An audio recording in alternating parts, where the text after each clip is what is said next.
ರಾಜ್ಯದಲ್ಲಿ ಮುಂಗಾರು ಆರಂಭ ಆಗಿದೆ. ಆದರೆ ವಾತಾವರಣ ನೋಡಿದರೆ ಬೇಸಿಗೆನೋ ಮಳೆಗಾಲನೋ ಅನ್ನುವಂತಹ ಕನ್ಫ್ಯೂಷನ್ ಇದೆ. ಹೌದು, ಎಲೋನಿನ್ ಎಫೆಕ್ಟ್ ಎಲ್ಲವೂ ಕೂಡ ಉಲ್ಟಂ ಪಲ್ಟ. ಕರ್ನಾಟಕಕ್ಕೆ ಮತ್ತೆ ಮುಂಗಾರು ಶಾಕ್ ಅನ್ನು ಕೊಟ್ಟಿರುವಂಥದ್ದು. ಮಳೆಗಾಲದಲ್ಲಿ ಅತಿ ಹೆಚ್ಚು ಬಿಸಿಲು ಕಾಣಿಸ್ಕೊಳ್ತಾ ಇದೆ. ಬಹುತೇಕ ಕಡೆಗಳಲ್ಲಿ ಮಳೆ ಅನ್ನೋದೇ ಮರೀಚಿಕೆ ಆಗಿದೆ. ಬೆಂಗಳೂರು ಸೇರಿ ರಾಜ್ಯದ ಹಲವೆಡೆ ಮಳೆಯ ಕೊರತೆ ಉಂಟಾಗಿದೆ. ಜುಲೈನಲ್ಲಿ ಮಳೆ ಕೈಕೊಡುವಂತಹ ನಿರೀಕ್ಷೆ ಇದೆ ಅಂತ ಹವಾಮಾನ ಇಲಾಖೆ ಹೇಳ್ತಾ ಇದೆ. ಇನ್ನು 5 ದಿನ ಮಳೆಯ ಮುನ್ಸೂಚನೆ ಇಲ್ಲ ಅಂತ ಹೇಳಿ ಹವಾಮಾನ ಇಲಾಖೆ ತಿಳಿಸ್ತಾ ಇದೆ. ಹಾಗಾಗಿ ಎಲ್ ನೀನೋ ಎಫೆಕ್ಟ್ ಈಗ ಮಳೆಗಾಲದ ಸಂದರ್ಭದಲ್ಲೂ ಕೂಡ ಬಿಸಿಲಾರ್ಭಟ ಜೋರಾಗ್ತಾ ಇದೆ.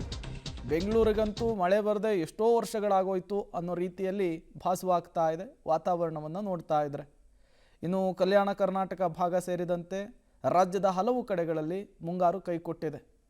ಜೂನ್ನ ಮೊದಲ ವಾರದಲ್ಲಿ ಮಳೆ ಬಂದಿದ್ದು ನೋಡಿ, ಮಳೆ ಚೆನ್ನಾಗಾಗುತ್ತೆ ಅಂಥೇಳಿ ರೈತರೆಲ್ಲ ಭೂಮಿಯನ್ನು ಬಿತ್ತನೆ ಮಾಡಿದರು. ಬಟ್ ಈಗ ಮಳೆ ಕೈಕೊಟ್ಟಿದೆ. ಬೆಳೆಯೆಲ್ಲವೂ ಕೂಡ ಒಣಗ್ತಾ ಇದೆ.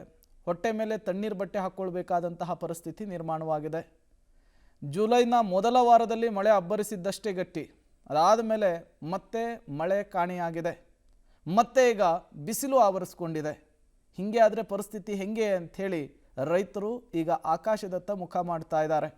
ಬಹಳಷ್ಟು ಕಡೆಗಳಲ್ಲಿ ಕುಡಿಯುವ ನೀರಿನ ಸಮಸ್ಯೆಗೂ ಕೂಡ ಹಾಹಾಕಾರ ಪಡಬೇಕಾದಂತಹ ಪರಿಸ್ಥಿತಿ ನಿರ್ಮಾಣವಾಗುತ್ತಾ ಅನ್ನುವಂತಹ ಆತಂಕ ಈಗ ಜನರನ್ನು ಕಾಡ್ತಾ ಇರುವಂಥದ್ದು. ಅದು ಕಳೆದ 3 ದಿವಸದಿಂದ ಕರ್ನಾಟಕ ರಾಜ್ಯಾದ್ಯಂತ ಮಳೆಯ ಪ್ರಮಾಣ ಗಣನೀಯವಾಗಿ ಕಡಿಮೆಯಾಗಿದೆ. ಉತ್ತರ ಒಳನಾಡಿನ ಜಿಲ್ಲೆಗಳಲ್ಲಿ ಇಂದು ಒಣ ಹವೆ ಮುಂದುವರೆದಿದೆ. ಅಂದರೆ ಎಲ್ಲಿಯೂ ಉತ್ತರ ಒಳನಾಡಿನ ಯಾವ ಜಿಲ್ಲೆಯಲ್ಲಿ ಕೂಡ ಇವತ್ತು ಮಳೆಯಾದ ದಾಖಲೆಗಳಿಲ್ಲ.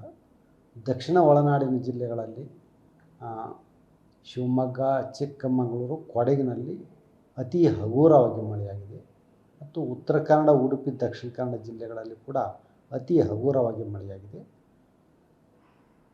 ಮತ್ತು ಇದರಿಂದ ಮಳೆಯ ಪ್ರಮಾಣ ಗಣನೀಯವಾಗಿ ಕಡಿಮೆ ಆಗಿದ್ದು ಮತ್ತು ಮೋಡನೂ ಕಡಿಮೆ ಇರುವುದರಿಂದ ಸೂರ್ಯನ ಬಿಸಿಲಿನ ಪ್ರಖರತೆ ಜಾಸ್ತಿ ಇದೆ. ಇದರಿಂದ ಬೆಂಗಳೂರಿನಲ್ಲಿ ಗರಿಷ್ಠ ಉಷ್ಣಾಂಶ ಸುಮಾರು 31ರಿಂದ 32 ಡಿಗ್ರಿ ಸೆಲ್ಸಿಯಸ್ಸು, ಕನಿಷ್ಠ ಉಷ್ಣಾಂಶ 21 ಡಿಗ್ರಿ ಸೆಲ್ಸಿಯಸ್ಸು ಏರಿಕೆಯಾಗಿದೆ. ಕಲಬುರಗಿಯಲ್ಲಿ 36 ಡಿಗ್ರಿ ಸೆಲ್ಸಿಯಸ್ ತನಕ ಗರಿಷ್ಠ ಉಷ್ಣಾಂಶ ಏರಿಕೆಯಾಗಿದೆ. ಕರಾವಳಿ ಜಿಲ್ಲೆಗಳಲ್ಲೂ ಕೂಡ ಉಷ್ಣಾಂಶ ಏರಿಕೆಯಾಗಿದೆ. ಅಲ್ಲಿ ಕನಿಷ್ಠ ಉಷ್ಣಾಂಶನ 25-26 ಡಿಗ್ರಿ ಸೆಲ್ಸಿಯಸ್ ಕರಾವಳಿ ಜಿಲ್ಲೆಗಳಲ್ಲಿ ಏರಿಕೆಯಾಗಿದೆ.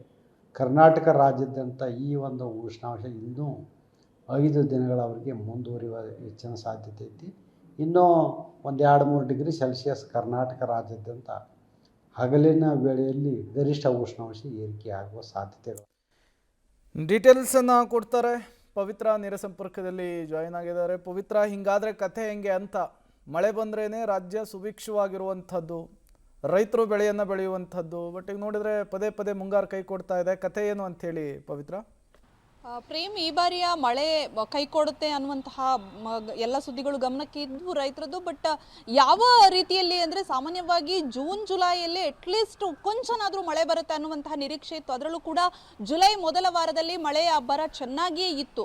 ಆದರೆ ಈಗ ನೋಡ್ತಾ ಇದ್ರೆ ಇನ್ನು 5 ದಿನ ಮಳೆಯ ಸುಳಿವೇ ಇಲ್ಲ ಅನ್ನುವಂತಹ ಮುನ್ನೆಚ್ಚರಿಕೆಯನ್ನು ಹವಾಮಾನ ಇಲಾಖೆಯವರು ಕೊಟ್ಟಿದ್ದಾರೆ. ಎಲ್ಲಿನೋ ಎಫೆಕ್ಟ್ ಎಷ್ಟರ ಮಟ್ಟಿಗೆ ಇದೆ ಅಂತ ಅಂದರೆ ಪ್ರೇಮ್, ವಾಡಿಕೆಗಿಂತ ಸರಾಸರಿ ಉಷ್ಣಾಂಶ ಏನಿದೆ ಅದಕ್ಕಿಂತ 4-3 ಈ ರೀತಿ ಉಷ್ಣಾಂಶ ಏರಿಕೆಯಾಗಿದೆ. ಇಡೀ ರಾಜ್ಯದಲ್ಲಿ ಬೆಂಗಳೂರಿನಲ್ಲೇ ಅತಿ ಹೆಚ್ಚು ಉಷ್ಣಾಂಶ ದಾಖಲಾಗಿದೆ. ಸಾಮಾನ್ಯವಾಗಿ ಈ ಸಂದರ್ಭದಲ್ಲಿ 26ರಿಂದ 28 ಡಿಗ್ರಿ ಸೆಲ್ಸಿಯಸ್ ಇರಬೇಕಾಗಿತ್ತು. ಬಟ್ ಈಗ ಬೆಂಗಳೂರಿನಲ್ಲಿ ಇರೋದು 31ರಿಂದ 32 ಡಿಗ್ರಿ ಸೆಲ್ಸಿಯಸ್ ಅಷ್ಟು ಉಷ್ಣಾಂಶ ಇದೆ. ಜೊತೆಗೆ ರಾಜ್ಯದ ಎಲ್ಲ ಜಿಲ್ಲೆಗಳಲ್ಲೂ ಕೂಡ ಸರಾಸರಿಗಿಂತ 2ರಿಂದ 3-4 ಈ ರೀತಿಯ ಉಷ್ಣಾಂಶ ಏರಿಕೆಯಾಗಿರೋದು ಮಗದೊಂದು ಆತಂಕಕ್ಕೆ ಕಾರಣವಾಗಿದೆ. ಇನ್ನು ಓವರಾಲ್ ಕರ್ನಾಟಕದ ವಾಡಿಕೆಯ ಮಳೆಯನ್ನು ನೋಡ್ತಾ ಇದ್ರೆ 28% ಅಷ್ಟು ಕರ್ನಾಟಕಕ್ಕೆ ಮಳೆಯ ಕೊರತೆ ಕಾಣ್ತಾ ಇದೆ. ಅದರಲ್ಲೂ ಕೂಡ ರಾಮನಗರವನ್ನು ತೆಗೆದುಕೊಂಡ್ರೆ 80% ಅಷ್ಟು ಮಳೆಯ ಕೊರತೆ. ಬೇರೆ ಬೇರೆ ಜಿಲ್ಲೆಗಳಲ್ಲೂ ಕೂಡ 50% ಅಷ್ಟಿದೆ. ಹಾಸನವನ್ನು ತೆಗೆದುಕೊಂಡ್ರೆ 50% ಮಳೆಯ ಕೊರತೆ ಇದೆ. ಕರಾವಳಿ ಉಡುಪಿ ಭಾಗವನ್ನು ತೆಗೆದುಕೊಂಡ್ರೆ 36% ಅಷ್ಟು ಮಳೆಯ ಕೊರತೆ ಎದುರಾಗ್ತಾ ಇದೆ. ಶಿವಮೊಗ್ಗ ಭಾಗದಲ್ಲಿ ತೆಗೆದುಕೊಂಡ್ರೆ ಅಲ್ಲೂ ಕೂಡ 45, ಮೈಸೂರನ್ನು ತೆಗೆದುಕೊಂಡ್ರೆ ಅಲ್ಲೂ ಕೂಡ 36ರಿಂದ 37% ಅಷ್ಟು ಮಳೆಯ ಕೊರತೆ ಕಾಣ್ತಾ ಕಾಣ್ತಾ ಇದೆ. ಹಾವೇರಿ ತೆಗೆದುಕೊಂಡ್ರೆ ಅಲ್ಲೂ ಕೂಡ 39% ಅಷ್ಟು ಮಳೆಯ ಕೊರತೆ ಕಾಣಿಸ್ತಾ ಇದೆ. ಸೊ ಒಟ್ಟಾರೆಯಾಗಿ ಎಲ್ಲಾ ಜಿಲ್ಲೆಗಳಲ್ಲೂ ಕೂಡ ತೀವ್ರವಾಗಿರುವಂತಹ ಮಳೆಯ ಕೊರತೆ, ಅದರಲ್ಲೂ ಕೂಡ ಡ್ಯಾಮ್ ಇರುವಂತಹ ಜಿಲ್ಲೆಗಳಲ್ಲೇ ತೀವ್ರವಾಗಿರುವಂತಹ ಮಳೆಯ ಕೊರತೆ ಕಾಣಿಸ್ತಾ ಇರೋದ್ರಿಂದ ಈ ಬಾರಿ ಹೇಗೆ, ಮುಂದಿನ ಬೇಸಿಗೆಗೆ ಹೇಗೆ ಅನ್ನುವಂಥದ್ದು, ಬೆಳೆಗಿರ್ಲಿ ಕುಡಿಯುವ ನೀರಿಗೂ ತತ್ವರ ಬರುವಂತಹ ಪರಿಸ್ಥಿತಿಯಲ್ಲಿ ಈಗ ಕರ್ನಾಟಕ ಇದೆ. ಈ ತಿಂಗಳ ಅಂತ್ಯದಲ್ಲಿ ಒಂದಿಷ್ಟು ಮಳೆ ಬರ್ಬೋದು ಅನ್ನುವಂಥದ್ದು.